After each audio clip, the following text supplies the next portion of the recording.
Let's keep talking about defensive formations. Let's move to nickel 3-3 odd, which I also think is really, really interesting. You're seeing it, depending on where you are. If you're in the competitive scene, you're seeing a bit of a resurgence here. There's some really effective blitz setups out of this type of look. That's not what we're going to talk about in this video. I think there's plenty of videos out there where you can look into that, blitz setups and effective coverages with those blitz setups. As always, as the other videos that we've done, we want to go over this a little bit more conceptually speaking, a little bit more, what is this formation? What is this defensive front really about? Like, why would you use it? And in a way that, again, you can carry it over from year to year. It's not just going to be, relevant right now and in a patch or a new title update or a new year. It's, totally changed, basically. I want to go over it conceptually as well as, we'll dive into some of the specifics in terms of how it's actually implemented, some of the things that aren't so good, some of the things that are good, some of the things that make it unique compared to other formations. And I think if you, look at all the different formations that you get in this game, sometimes it can be, I shouldn't say overwhelming, but kind of like, okay, so what? Why would I use this formation over another one other than some of the obvious stuff like personnel? Maybe you're in base when you're against, heavy run sets, nickel for most cases, dime against pass. But, taking it one step further, why an odd front rather than over front, or why penny over mint, or why this or why over that. So I'm hoping to give you guys a little bit of a understanding, or if you're, this all this stuff already, I think it's also nice to share some of the fine details and the fine subtleties of it, the current implementation in the game. So obviously, this is what I consider 3-4 odd adapted to nickel. Okay, so when you think about 4-3 over, the difference between 4-3 over and a nickel over front is you're simply taking that Sam outside off-ball linebacker, turning him into a nickel or a safety. So you have this kind of nickel Sam, and rather than him being in the box, he's out there in the slot. And that's kind of the same here. So basically what you get here is if I move this guy a few steps in, this is basically 3-4 odd, right? And so now rather than this guy being an outside linebacker or an edge defender, whatever you want to classify him as, he's now a corner, or in some cases, depending on your the profile of this guy and your sub packages, he could be a safety as well. And in many cases, I would recommend that, but we'll get into that. And what you get are, we'll go over the alignments, but one really interesting thing about this is the personnel for the other guys. And so that was what we'll get into next. So, alignment-wise, so obviously these 3 down fronts always starts with the big nose tackle, head up on the center, zero technique.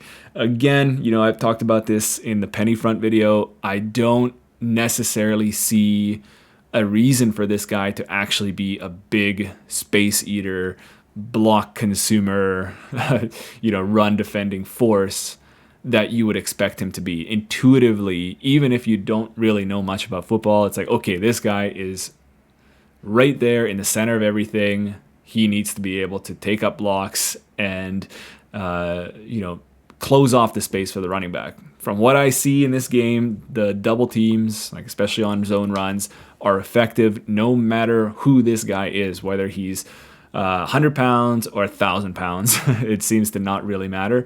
Now, I may be missing something. Maybe there's something I'm missing there, but it just seems like this guy's kind of wasted.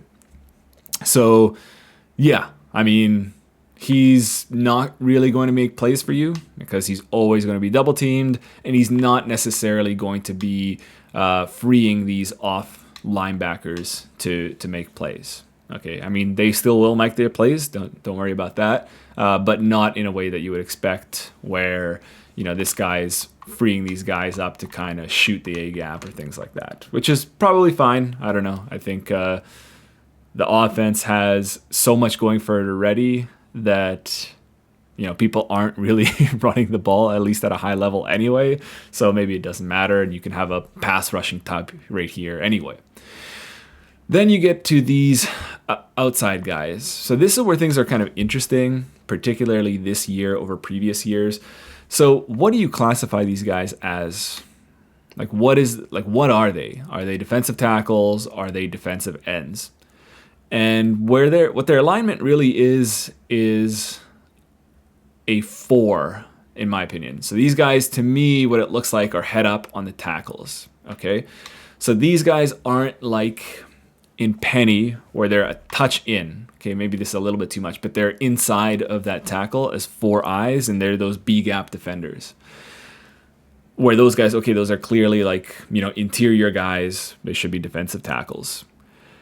In previous years of Madden, these guys were defensive ends, and now they are defensive tackles. So if we open up the substitution menu here, we'll see that we have a nose tackle, which is the middle guy, and then you have your other best defensive tackles. So not pass rush defensive tackles, but also not defensive ends.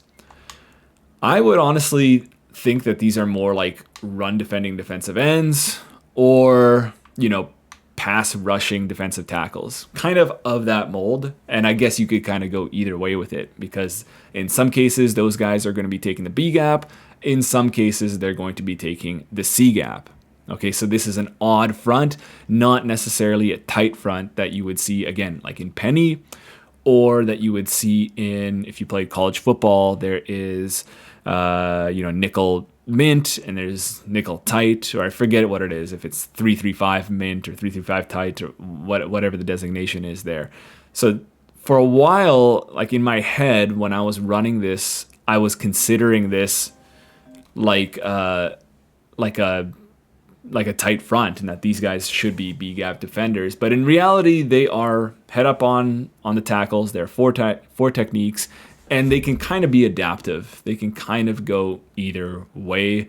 And so whatever you want to consider them as, interior guys, run defending defensive ends, they kind of need to be a bit of both. They need to have some substance to them, right? So they can't be like pass rush defensive ends, but you want them to be something more than a nose tackle as well.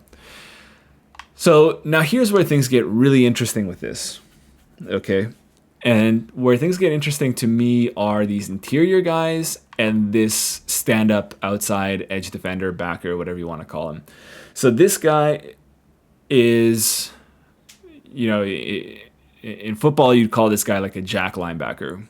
Okay, so he's stand-up linebacker. He can drop into coverage, but mainly he is a pass rusher, and in this case, he's going to be your best pass rusher.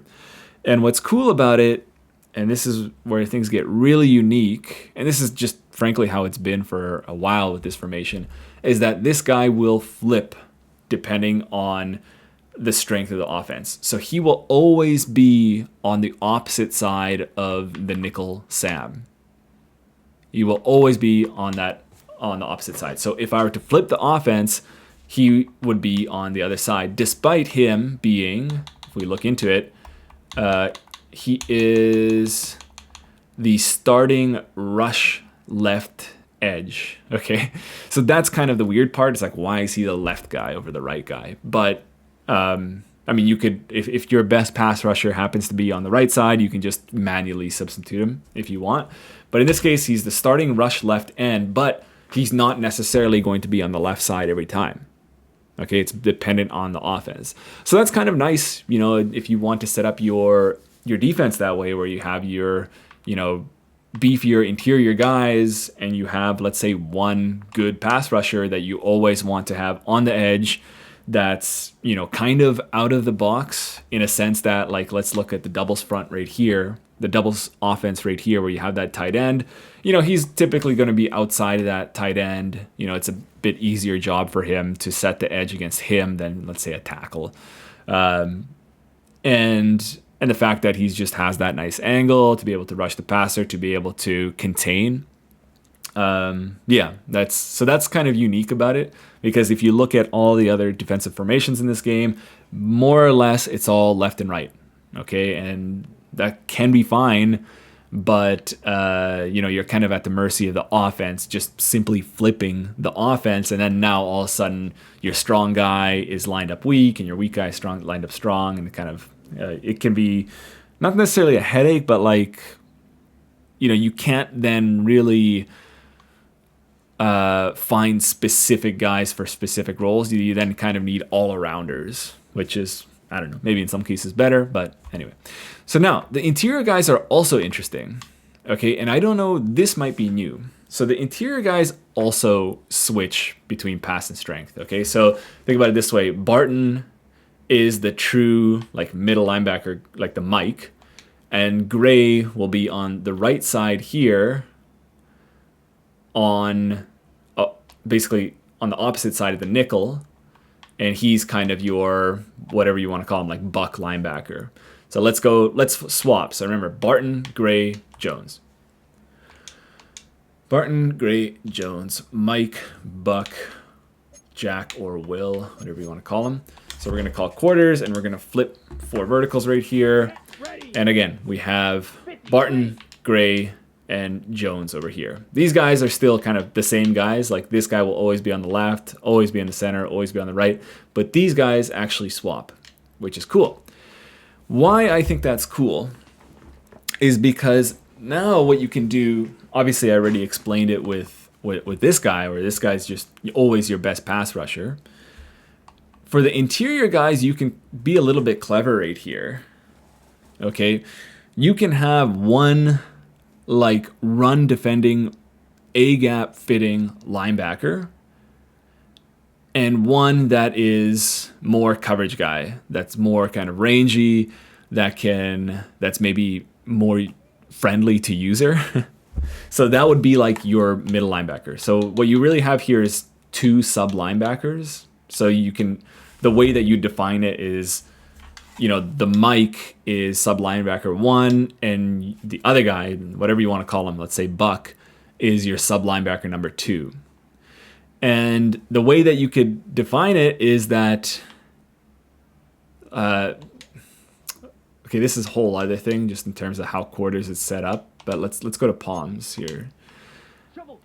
How you can define it is that, all right, okay, actually, just scratch that. We're going to come back to that because that's really interesting.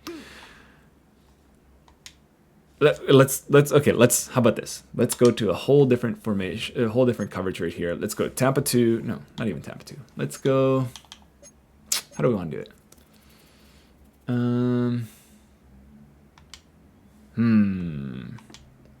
What do we want to start with?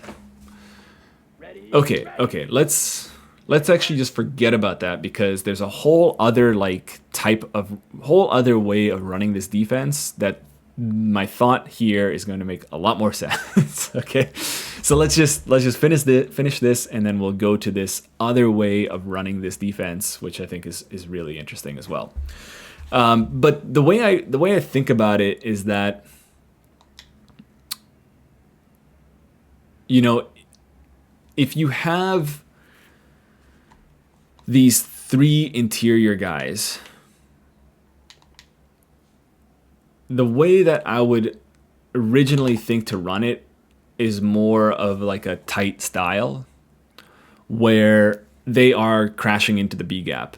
Either they're aligned in the B gap like a tight front, or they're an odd front here and they're crashing in there. And what that allows you to do, it allows you to basically get another defender, these defensive linemen inside the box, and it allows you to basically get a +1 defender. Okay, whereas let's say if it's something like this, like an over front, now you're not really gapped out. Okay, so an over front against a tight end set, like a pro set, you have 4 down linemen and 2 interior guys.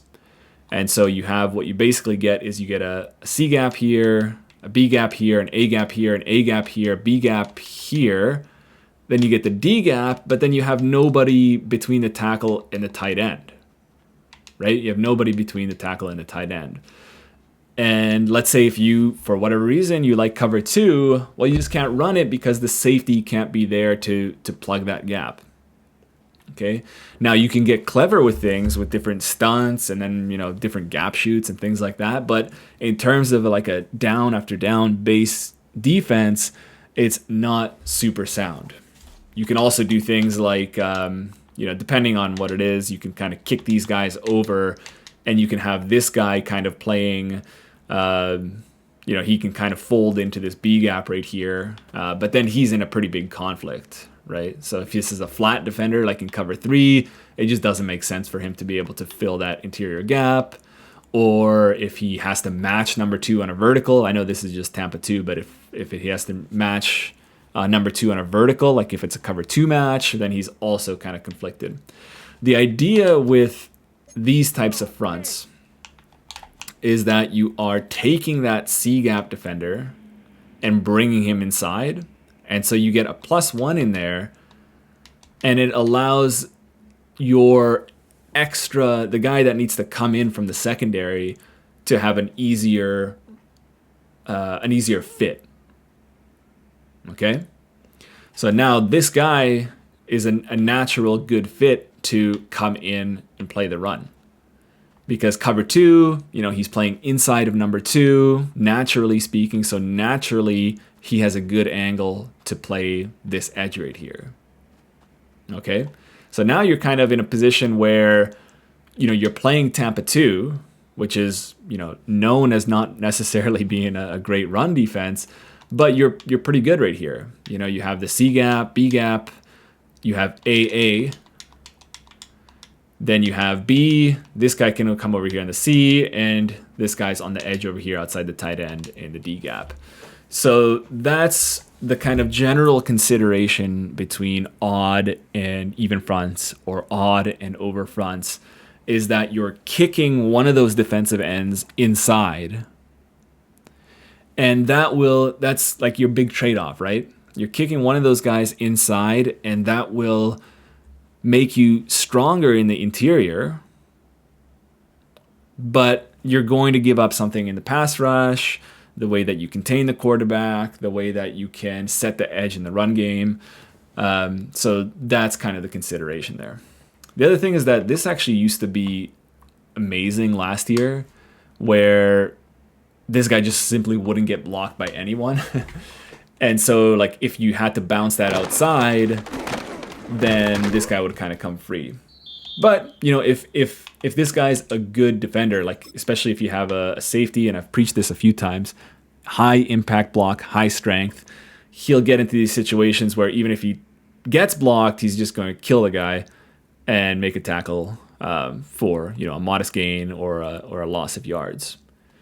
So that's kind of the idea right there.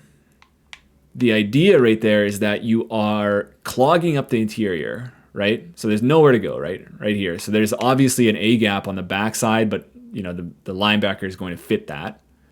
And the idea is that you're forcing them to bounce it.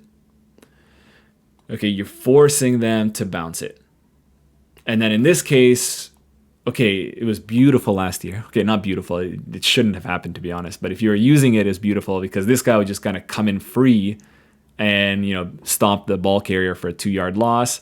Now you kind of have to either you have a really good nickel that's like a safety type that can just, blast this guy and make a play, or you need the safety to be secondary fit. So not in cover 2, more of like a, quarters look or a cover 3 look where he kind of comes down now.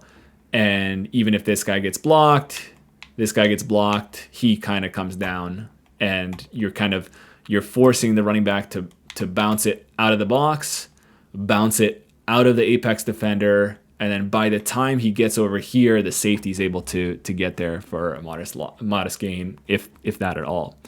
So that's the idea. And to be honest, and though I won't talk about it here because I think it deserves a video on its own, that's kind of the same idea in terms of the quarterback as well. Okay, the idea with the quarterback in terms of scrambling quarterbacks, you are giving up that soft edge. You have a hard edge over here. You have nowhere for the quarterback even to scramble through the interior. And then obviously there's room over here for him to scramble to, But if you set up your defense in such a way that he's scrambling into a waiting defender, then you can have a really good run defense for the quarterback as well. So keep that in mind. We'll do another video on that at some point. But that's the idea here. You're giving up something by kind of stacking the middle. But if you know what you give up, if you know where you're inherently weak, you can kind of structure the defense around it to, bait your opponent there and get them. Okay, so there are some other cool things about this. Let's go to, oops, I'm all over the place. 3-3 odd. Let's go maybe palms. And we're going to go to something like spread. Okay.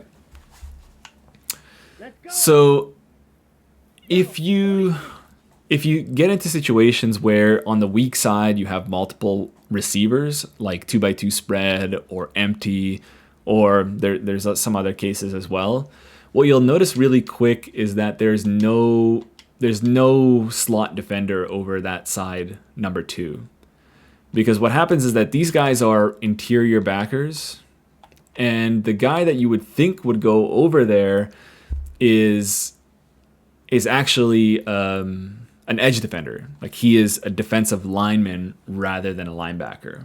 And I can see that if I go left to do the defensive line adjustments, you see that he is highlighted as a defensive lineman. If I move him out over there, he'll just move himself right back here on the edge. And that might be a certain situation that you are okay with. I think if I audible, let's say I go to Tampa 2, I think in some cases this guy might kick out if he's actually in a zone, but I haven't really seen that yet. Let's reset. Let's go maybe cover 6. Yeah, so you might get something like this. So this is one way to run this look. And I would say this is somewhat close to like 3-3 mint. Where in mint, you think of that outside linebacker, that jack linebacker as, okay, he can rush the pass, or he can drop into coverage, but he's more so a pass rushing type. Okay, and so then this guy right here needs to be more of a coverage guy. Okay, and that kind of goes back into that thing I was saying for a little bit, how you can, these guys switch. These interior linebackers switch to the passing strength, and so you can kind of play, which one's more of a passing coverage guy and which one's more of a plugger guy and which one's more of a pass rushing guy, if you kind of get where I'm going. Pass rush, run plugger, pass coverage guy. You can do something kind of cool there. The other thing you can do is you can go to one of these other packages, like let's say outside linebacker sub, and we can go back to say palms. Did I go to palms? Yeah. And now you see that this overhang guy actually aligns over the slot receiver. He's no longer over here. And we can kind of move him around, right? He's a off-ball linebacker rather than the edge defender. And same thing when we go to our adjustments, he's with the linebackers, which is pretty cool. Now, things change a little bit when you do that, which is kind of strange to me. So rather than sub linebackers, now you get a Sam and 2 Mikes. So what you get, was it always, I don't know if that was necessarily the case. I feel like, I thought it would be Mike, Will. Okay, so this is Sam linebacker, and these are 2 Mikes rather than your sub linebackers. And then the other thing, for whatever reason, this guy turns into a right edge defender rather than a defensive tackle. But again, as I was saying before, like this guy could kind of be either. Either he's like a run defending edge or a kind of a lighter pass rushing defensive tackle. Right, he's kind of like, he can be in between those types of guys. You can kind of go either way. But I like this because this is quite sound in terms of run fit.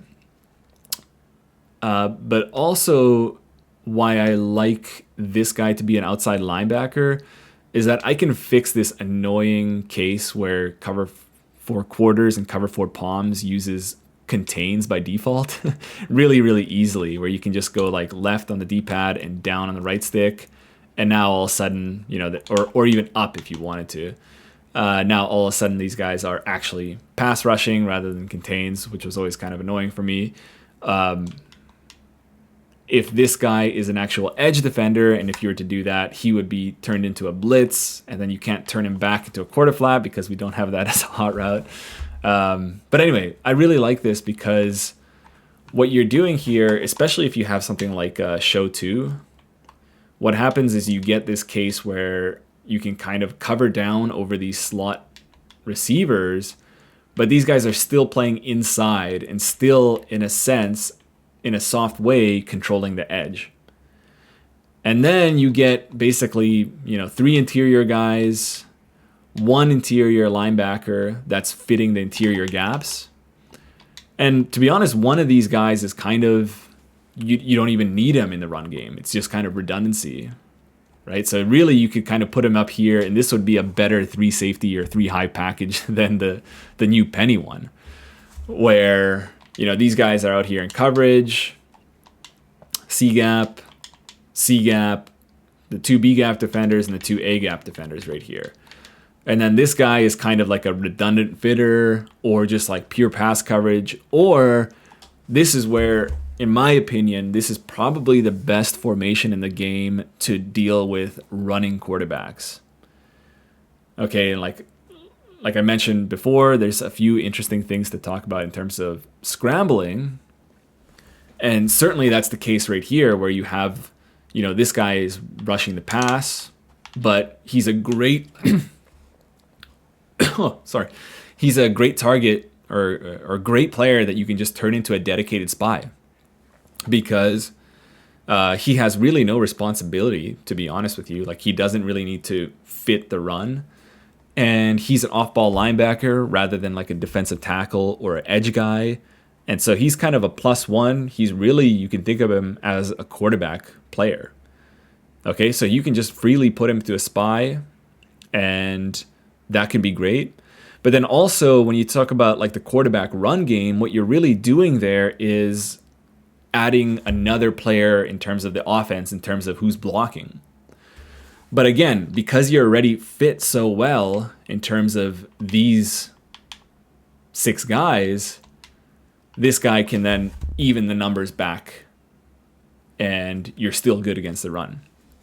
So anyway, that's to me, it's kind of cool that you have this one formation, 3-3 odd, and you can kind of run it in 2 different ways, depending on how you define this guy. If he's like an edge defender, he's lined up basically on the tackle or the tight end every play, then you're running more like nickel mint. But if he's this kind of more coverage first guy, you're running more of like a nickel tight type of look. And that naturally, like if you look at the plays in the formation, you have these plays like Tampa 2, you have these plays like cover 3 sky, like cover 6, 3 buzz Mabel, that lend themselves a lot to that 4th rusher. But then you also have plays like cover 9, you have plays like cover 4 quarters, you have plays like cover 4 palms, you have Tampa 2 drop, you have Tampa 2 sim pressure, you have cover 4 drop. Obviously, like the cover 3 blitz stuff where that edge guy is dropping into coverage.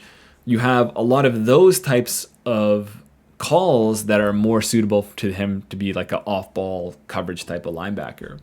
So yeah, there's a kind of a couple of interesting ways that you can run this, and in my opinion, have some success with. So again, you can be a little bit flexible right here. This is now cover 9, but it's kind of the same thing. Kind of the same thing as what I showed you before, but just a little bit of a change up. This guy can be a spy. He can even be, added into the blitz. So, as I talked about before, where you have 2 swapping interior linebackers, one guy can be a coverage guy, one guy can be a pure run fitter, with speed to be able to pursue the quarterback, if he's running, doing crazy things out of the pocket, that type of thing. So that's it. If you made it to the end of this video, congratulations. I do have a YouTube members video that goes over a really special adjustment and a really simple adjustment to better defend the running back.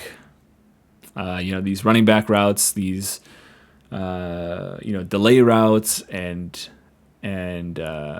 Texas routes, and basically any of these inside cutting routes are really a huge headache for obviously man coverage, but also match coverage in many situations.